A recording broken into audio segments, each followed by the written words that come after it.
Өглөөний мэнд номын шинж хэлэлцүүлгийн энэ удаагийн дугаар эхлэх гэж байна. Энэ удаагийн дугаард орчуулагч, нэрт дуун хөрвүүлэгч Нэргүү ахыг урьж оролцуулж байна. За мөн Монголын зохиолч дэвлэлийн гүйцэтгэх захирал Инх Чавлан. За та хоёртой энэ өглөөний мэнд хүргэе. За.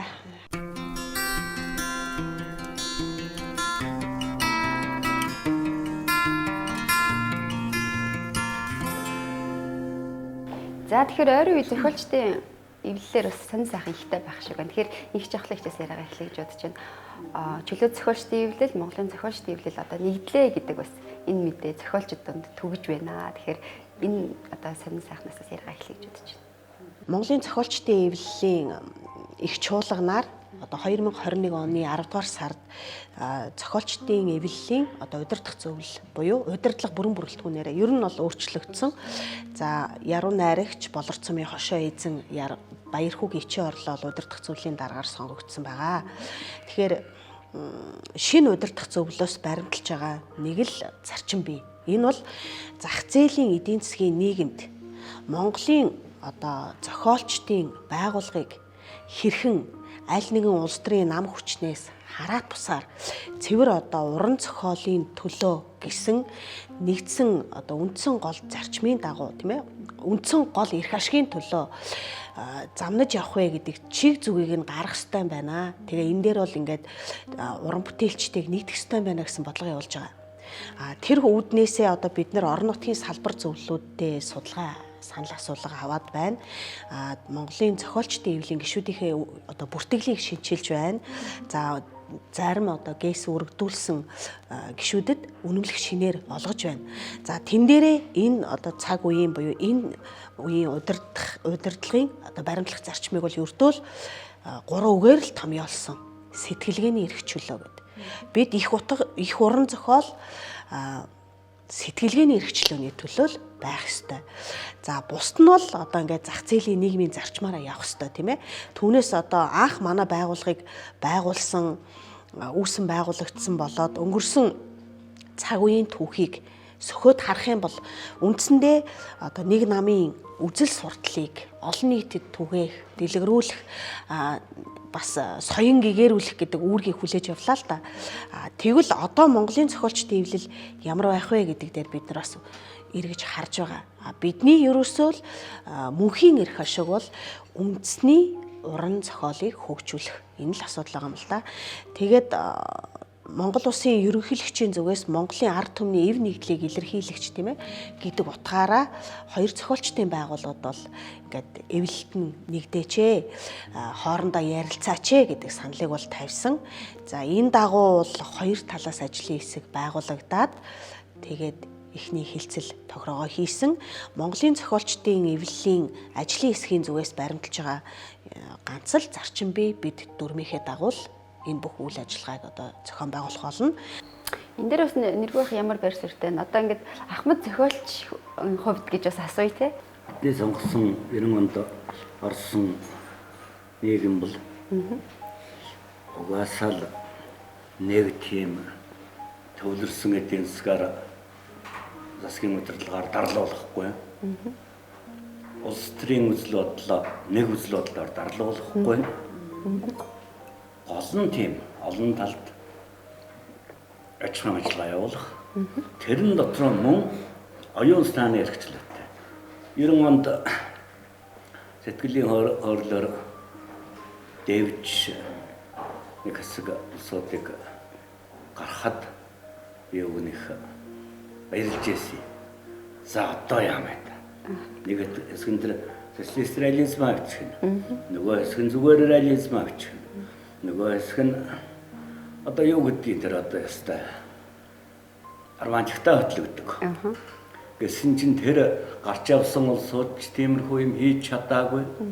Одоогийн дээрээс зааварлаад байгаа шиг зохиолчд хоёр зохиолчдын эвлэл байгаад хизээч бид нар хоорондоо маргалдаж тэр одоо эв найргүй юм шиг харагдаж байгаагүй шүү дээ. Энд чинь үл зүгээр зохиомл хоч өгч байгаа байхгүй юу. Тэгээд яхахгүй одоо тэгээд тэр хуучнаас алгалзаад зохиолчдын дотор оюун санааны санаагч гэсэн бас авах гэж байгаа юм бол тийм үү. Тэр дээр зүгээр надад чи үндсэн хуулиар бидэнд Хинийхээ асуулаа ирчүүлэг өгсөн байна те. эротик орчуулна уу? Тэртээ тэргүй чөлөөтэй. Нэг зохиолчдын эвлдиан гэдэг хүний тархины жин нэмэгдэхгүй. Хүн хоёр гараараа зэрэг бичихгүй.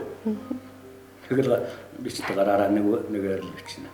Тэгэлэр иймэрхүү нэг яаж чаан задгаад яхав төр ажлыг зоод руу зөвлөж байгаа юм байна хэвчээ. Тэглээгээд манай зохиолчд ер нь сайжрах уу гэдэг үү? манай үргэлжилсэн үг ялангуяа зүгээр нэг үйл явдлын Советины гэж ярьдгийг шоолдгийн дэлхийд цаая нэг тэмэл юм байдаг байхгүй юу?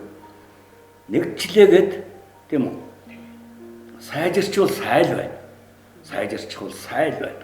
Яа харахгүй төр тэрнийг авах гээд байгаа бол судлал шүүмжлэлээ авах. Тэртээ тэргүй төрөөс сан хөөждөг хэл зохиолын хүрээлэн гэдээ байж шүү дээ. Тэр байтугай одоо хэл зохиолын хүрээлэн дотор утга зохиолын тасагч гэдэг юм уу юу ч гэдэг нөгөө зохиолчдын хорооны ерөнхийлөгч юу байгаль сайхан эрхлэгчтэй юу байж байгаа шүү дээ. Сектор байгаа тийм. Сектор байж байгаа шүү дээ. Тэгэл зохиол нь юу нь болохгүй байна вэ? Юугаараа энэ одоо 50-аад оныхаа зохиол руу эргээд орчихвоо. Манайх ч утга зохиол, уран зохиол хоёроо ялгахаа билчээд байгаа шүү дээ одоо. Тэгээс нэр шүү. Уран зохиол гэдэг чинь их нарийн юм байх. Утга зохиол гэдэг чинь одоо нэг намын дараа явсан хүн яаж намын дараа хийжсэн тухайгаа дурсан бичээ тэгээ зохиолчтой хооронд алинд нь ч эсчээл байдаг болчиход байгаа байхгүй юу. Манайх чинь зүгээр уран зохиолоо юу байх байтугай цэг таслалыг хаана бичээ тэгвэл улсууд та нар одоо боловсролын асуудал хэлж байдаг шүү дээ. Тийм болж хараарай. Ярууны аригч нар байна. Цэг таслал тавьж мэтгэ болцсон. Модолж байгаа юм уу яаж байгаа юм мэдв. Гэтэл ялангуяа таслал шиг утгыг нарийн салгаж өгдөг юм байдаггүй. Цэг таслал хэрэглэдэггүй улсуудыг тухайн би ч одоо ганцхан орс хэлтэй юм. Неграмотны гэж доромжилж нэрлэдэг байхгүй. Неграмотны гэж бол хамгийн том доромж үг. Манайхан бүгдээрээ неграмотны болчиход байна. Энэ цаг үед хэрхэн зохиолчдынхаа эвлэлийг үйл ажиллагааг одоо шинжлэх вэ гэдэг дээр болохоор бид их олон асуудлыг хөндөх шаардлагатай болж байгаа. Нэгдүгээрт бол зохиолчдынхоо тийм ээ уран зохиолын онлын болоод практик мэдлэг дадлага дээр бас анхаарах ёстой байна гэж бодож байгаа. Нөгөө талаараа хамгийн гол тулгымцсан асуудал бол зохиогчдынхаа оюуны бүтээлийг энэ бүтээлийг зохиогчийн эрхийг хамгаалах үнэлгээжүүлэх тийм ээ яг зах зээлийн зарчмаар эдийн засгийн эргэлтэнд оруулах маш том асуудал байна. Тэгээд үндэсний уран зохиолыг олон улсын түвшинд сурталчлах түгээн дэлгэрүүлэхийн тухайд одоо орчуулагчдыг бэлтгэх дараа үеэ бэлтгэх асуудал бол бас сөхөгдөж байна.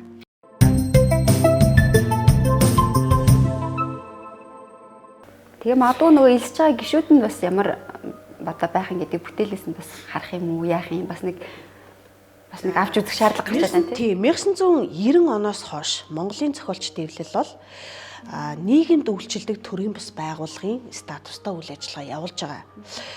Урдийнх шиг социализмын үеийн шиг те төрөөс төсвөөс ямар нэгэн санхүүжилт татаас авахгүй өөрийгөө одоо ингээд тижээгээд амжуулж байгаа байгууллага гэж ойлгож болно. Нэгэнт одоо ингээд үндэсний уран зохиолын талаарх төрийн бодлого өөрөө ийм тодорхойгүй ийм явснаас үүдээд өнгөрсөн 30 жил бид юуг алдчихад байна гэхээр зэрэг урд нь тогтцсон байсан нэг уран зохиолын нэг үндсэн хэмжүүр төвшнөөсөө л ухарчаад байна гэж үзэж байгаа. Өнөөдөр дурын нэг хүн санаанд орсноо эвлүүлж бичээд мөнгөө төлж хэвлүүлээд тэгээд өөрийгөө зохиолч гэж нэрлээд зараа сууж байгаа шүү дээ. Уран сайхны юм байхгүй, ямар нэгэн редакцийн хяналтын редакторын ажиллагаа байхгүй. Үсрээд нэг үе ботвол хэвлэлийн газрууд бол нэг техник редакц дээр бол ажилладаг болсон техникийн хяналт дээр. Гэхдээ энд байдлаараа ингээд удаан явах юм бол одоо үндэсний уран зохиол бол их мөхлийн ирмэгт ирэхэд их ойрхон байгаа байхгүй, их муухай үг хэлмээргүй байна. Гэхдээ бодиттой бол энэ байна. За энийг дагаад ямар үзэгдэл бий болсон бэ гэхээр зэрэг тэр болсон болоогүй зохиолонцрууд зах зээл дээр реклам сурчлагын хүчээр бодлоготойгоор байршаад ингээд ирсэн чинь яг жинхэнэ уран зохиолыг те бүтээдэг, туйравдаг. Тэгээд тэр хүмүүс маань бол угаасаа тийм эдийн засаг мөнгө хөөж бичдэггүй гэдгийг л ойлгох хэрэгтэй. Тэр хүмүүсийг. Тэгээд ирэхээр тэд нар маань ингээд шахагдах аюул нүүрлж байгаа юм. Тэгэхээр яг ийм экзэгтэй үе дээр өнөөдөр бидний энэ хилцүүлэг өрнөж байгаа аахгүй юу? Тэгэхээр ядаас энэ асуудал бол өөрөө их санаа зовоодог сэдв болчиход байна шүү дээ. Номыг нэг ядаж редакторлуулж редакторын гар дамжсны дараа уншигчдад хүргэдэг бай. За тэгээд нэг орчуулж байгаа бүтээлийн одоо сонголтууд бас нөгөө нийгмийн сэтгэл санаа, оюун санаанд нөлөөлнө гэж бас үздэг байна ч гэдэг юм. Ийм санаа зовох зүйл их байгаа даа л да. Эргөө хаг сүүлийн үеийн залуучуудын бүтээлийг харж гэнэ үү? Ер нь ажилалт байна уу гэж хүртэл асуугаа сууж хэлээ. Тэр соёлын атташаа гэж нэг элчин сайдын бүхэнд нэг хүн байдаг штэ. За хүн л гэж яри. Тийм ээ? Тэднээс энэ тэр тухайл Францад өнөөдөр ямар ном хамгийн өндөр үнэлгээтэй вэ? Швейцарт ямар ном, Японд ямар ном, Хятад ямар ном. Тэрнийг бүр ердөө бас судалгаа энэ хараа харьцныг бодлого гэдэг ч юм уу. Тийм бодлого хэрэгтэй байгаа гэдэг чинь. Одоо ёстой орчуулагчдын дунд уралдаан зарлах хэрэгтэй байна. Евтушенко бурхан болохоос өмнө 3-4 жилийн өмнө би Яруу найргийнхын номыг орчуулж эхэлсэн. Тэгэл тэр хоорондоо Оросд байгаа элчин сайдын ам руу хичнээн захиагдсан. Одоо ч захиагч хамархан болсон юм чи яг тийм үү? Эмэйл аягийг нь олж байгаа. Ингээд надад яагаад өгөөч. Холбоод өгөөч би нэг юуг нь авчмаар байна гэсэн. Хичнээн одоо ганц чараа өгөөгүй шүү дээ. Аюунаар авч чадаагүй. Одоо яах вэ? Одоо нэг ард түмнийхээ төлөө бодулсан ч яд ингэж төшгөл болж байгаа байхгүй юу? Хатуу социализмын үеичүүд Чех руу Оросын танк орсон тийм үү? Тэгэхэд л биччихсэн шүү дээ. Танки идут по Праге. Танки идут по правде. Яах юм бэ? Прагийн гудамжаар танкууд явж байна. Правдагийн дээгүүр танкууд явж байна гэдэг. Правда гэдэг нь нөгөө нэгдүгээрт Оросын үнэн сонин төв хэвлэл. Хоёрдугаар үнэн гэсэн үгтэй, үнэн чудраг зан гэсэн утгатай бас л автахтай тийм үү? Гэж болооч тийм биз дээ. Тэгвэл манай Яруу найрагч нар шиг нялцгансан юмнууд тийм бичиж чаддаггүй байхгүй. Нялцгансан юмнууд Ашилбар шиг хувь өнгөл бичиж чаддаг. Хэдий болтол хойш тастайгаар орчуулаад байх юм бэ. Өнөөдрийн хурдтай нийгэмд тэгээ гар утсаар бүх юм мэдээлэл авдаг гадаад ертөнцийн гар утас болчиход байгаа энэ нөхцөлд хэдий болтол одоо тоглоо Толстойг дахин орчуулах юм бэ? Ойлгохгүй шүү дээ одоо энэ залуучууд тийм биз дээ иймэрхүү юм тэгээд л бодлогын чиглүүлэг хэрэгтэй өгөх гэдэг юм. Бодлогын чиглүүлэг. Тэрнээс шана заавал одоо нэг аль нэгэн оюун хвшлийнхэн гэдэг тэртээ тэргүй бүх юм ингээд зохион байгуулчаад өөрсдөө хөр хэмнэстэй бор зүрхээр тийм үү хар шараан дотор зүтгээд байж хаад чинь хажуугаар би аав. Нэг номын баярыг булаацалдаг тухай ярьж байна. Гэхдээ булаацалдагтаач ганцхан тэрнийг хэлээгүй. Өөр зөндөө бол асуудал байгаа тийм. Яагаад энэ уран зохиолын тухай тий уран зохиолын үндэсний уран зохиолын тухай ер нь уран зохиолын тухай ярих хэрэгтэй бэ гэдэг бол энэ бол одоо энэ 21-р зуунд бүр маш хүчтэйгээр тавигдаад байгаа тэр нэг зөөлөн ур чадвар гэдэг байгаа шүү дээ. Хувь хүний өөрийгөө нээсэн, таньсан тэр бүх ур чадваруудыг хөгжүүлдэг бас суулгадаг зүйл байхгүй юу? Соёл, уран зохиол хоёр бол. Гэтэл нэг хэсэг бол бид нар соёл хэрэггүй тий уран зохиол хэрэггүй гэж одоо тууширс давхисны гоор бол одоогийн энэ шинэ үеийнхэн тэр нөгөө кофе асгадаг охины үеийнхэн байхгүй юу? Би бол тэгж харж байгаа л та. Тэгээд та нар боддоо тэр эхлэлнийхээ тий яруу сайхныг амталж өсөөгүй. Тэр хилээр дамжсан тий хэл болохгүй болчих. Энэ даяарчлалын чинь үед. Тийм биз дээ. Бүр нэг реализм болчихсон. Хаан чачаад ямар ч хэлээрээ ярьж болох. Тэгвэл биднийг ч авч үлдэх юм да хэлний чинь цаана сэтгэлгээ тэр Монгол хүнийг дэлхий дээр амьдарч байгаа энэ 7 тэрбум илүү хүнээс монголчуудыг ялгаруулдаг тэр ур чадвар, тэр их өвөрмөц содон сэтгэлгээ, тэр дахин давтагдшгүй бусдаас таанаас ч авч чадахгүй тэр их нөөц, оюуны нөөцийг бид хэлээрэл дамжуулж авдаг байхгүй юу. Гэтэл өнөөдөр яаж юм гэхээр Монгол даяараа одоо ялангуяа эцэг эхчүүд нийтийн дунд те үр хүүхдээ одоо гадаад хэлтэй болох уралдаа өрнж ийн гэж хэлэхэд тэгж бууж байгаа шүү дээ. Гэтэл тэр бүхний үр дүнд одоо өнөөдөр ямар болчиход байна гэвэл монголоор 5 үг хэлэхэд ойлгохгүй болчиход байна. Зүгчгээ мэдэхгүй болчиход байна. Зүгчгээ мэдэхгүй байна. Зүгчгээ зөвхөн байна машины нөгөө 100 баруунгаар харж мэддэг болчиход. Тийм үү? Тэр нарийн ширээн дээр цас боргины хантар гэдгийг чинь мэдэхгүй. Боргин гэдэг нь яг яаж байгаа? Тэр чинь цас орж байгаа хэрэг биш шүү дээ. Тийм үү? Орж байгаа хэрэг биш. Тэ? Гэх мэтэл явдаг. Тэр дотроо нөгөө нэг сэтгэлгээний чадвараар үгээр дамжиж гарч ирдэг байхгүй юу? Тийм зүгээр дэвхцхийг нэг маягаар айлна. Хараахыг нэг маягаар айлна. Гэхдээ тэгвэл заадуул чинь юм болчиход байж шээ. Шинэ хэвлэн нийтлэгчид маш их төрж гарч байна. Дандаа залуучууд. Одоо ингээд номын ертөнцийг ерөнхийдөө ингээд ажиллах юм бол нэг 70-80% залуучууд болсон. Тэд нэр олон улсад бестселлер болж байгаа, олон улсад гарч байгаа шинэ сонин сайхан номыг хамгийн дөрөнд орчуулж уншигчдад хүргэж байна. Энэ нь бас өөрөө нэг би л үзэгдэлж бодож байгаа шүү дээ. Яг тэдний одоо алдаатай, дутагдaltaй тул байгаа бах. Гэхдээ эн чинь бас нэг дэвшил хийж хараад байгаа. Хоёр талтай гэдэг л хэлгээд байл л да. Харин тийм шүү дээ. Одоо тэр Швейцарт нөгөө ч од болж байгаа сайн номыг одоо бид нар гаргачлаа.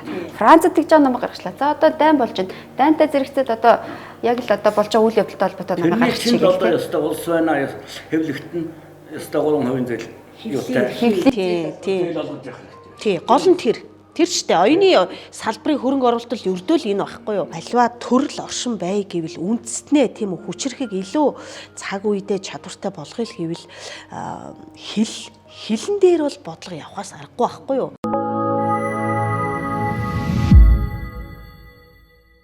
Монголын зохиолчдын эвлийн зүгээс бол одоо нэг хамтын удирдлагатай байгуулна гэдэг дээр оюуны өмчийн газартай ингээ яриад явж байгаа юм.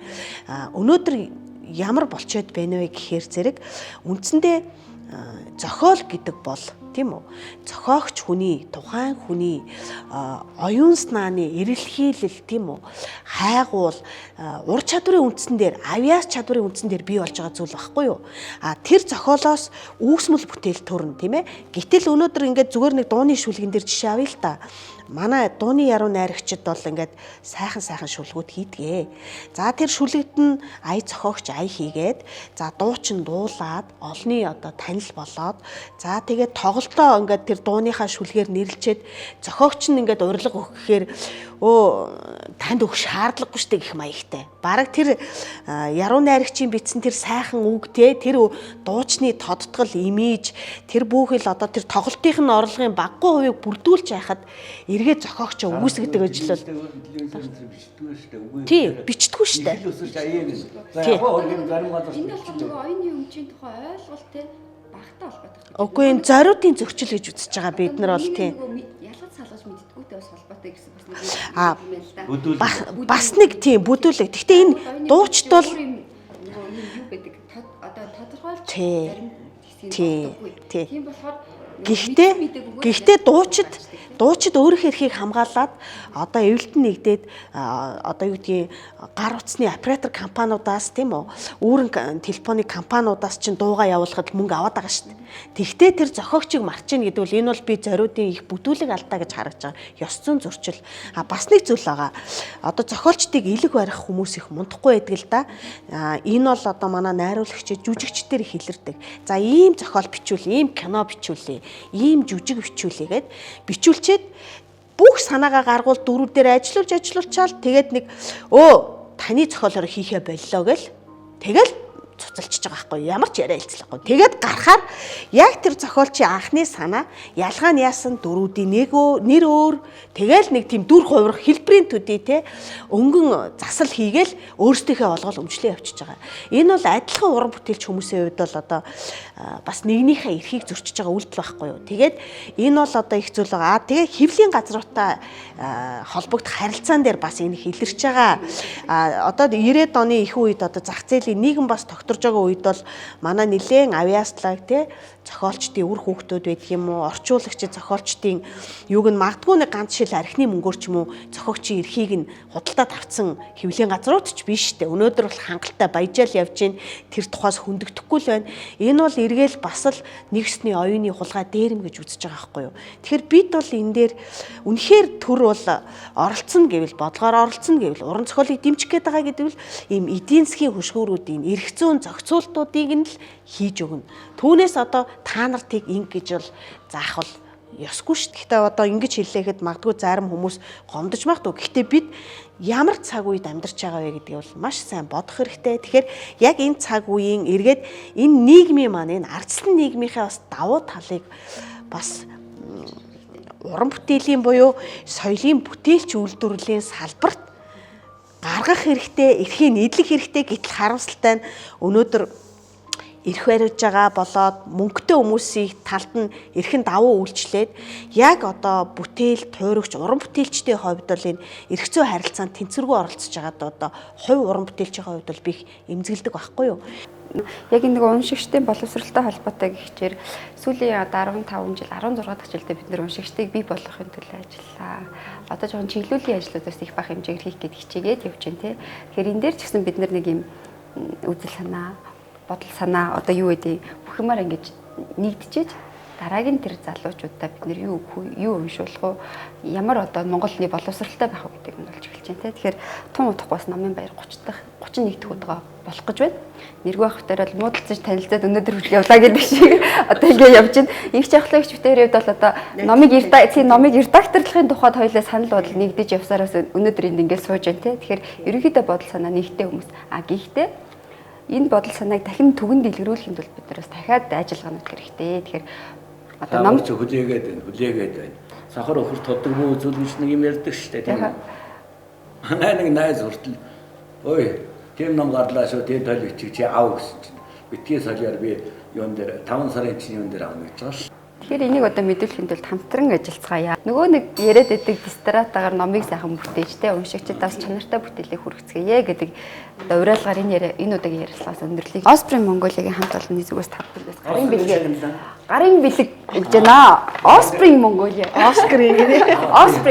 За баярлалаа. Osprey шагналыг танд гардуулъя. Манай уран бүтээлчид суугаад кофе уугаад байдаг. Гэхдээ хажуу талаар нь бас цайртай ус ууж байгаарэ. Эрүүл мэндэд хэрэгтэй шүү гэж одоо энэ бүтээгдэхүүнийг өгж байна. Тэгэхээр Номын Баяр дээр уулзъя. Одоо 31 дахь удаагийн Номын Баяр одоо сарын дараа болох гэж байна. Тэгэхээр энэ баяр дээр хэдүүлээ уулзаж санаа бодлоо нэгтгэж. За мэдээж хэрэг гаднаас энэ хөрш орнуудаас энэ хүмүүс зохиолчд ирэх юм гэсэн тийм. Тэгэхээр бас илүү сонир сайхантай Номын Баяр хийж байна. Тэгэхээр маш сайхан Номын Баяр байлгахыг хичээж байна. Нөгөө нэг бодлого гэдэг нь бол Номын Баярыг таслахгүй хийх нь. Хийхдээ нөгөө дахин яаж одоо сайжруулах вэ гэдэг нь бол бидний бас нэг бодлого болоод явж байна. Тэгээд хүрэлцээрсэн та бүхэндээ баярлалаа.